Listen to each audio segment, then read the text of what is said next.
મિત્રો રિંકેશભાઈ ઉર્ફે રામજીભાઈના જય સિયારામ. આજે હું આવી ગયો છું રીછા ગામે.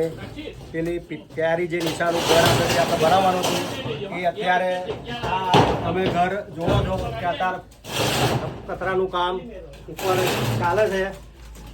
આ વરસાદની સિઝન છે એટલે વરસાદ ગમે ત્યારે આવી જાય એનું કશું નક્કી છે નહીં. એટલા માટે અત્યારે વરસાદ છે નહીં, વરસાદ બંધ છે. એટલા માટે અત્યારે નિશાના ઘરે પતરાનું કામ ઉપર છતનું કામ ચાલુ છે મિત્રો. તો લગભગ આજે આ પતી જ જશે કામ અને 2 દિવસ પછી આ દિવાલો આજુબાજુની દિવાલો બધી દિવાલે પ્લાસ્ટરનું કામ લગભગ 10 દિવસની અંદર ઘરનું કામ પતી જશે મિત્રો. તો મિત્રો આ વિડીયોને મારા લીધે નહીં પણ આ જે પ્યારી નાની દીકરી જે છે આપણે નિશા, બસ એના માટે વિડીયોને શેર કરવાનો છે અને એટલો કરવાનો છે મિત્રો, એટલો શેર કરજો કે પૂરા હિન્દુસ્તાનમાં શેર થાય મિત્રો. રિંકેશભાઈ ઉર્ફે રામજીભાઈના જય સિયારામ.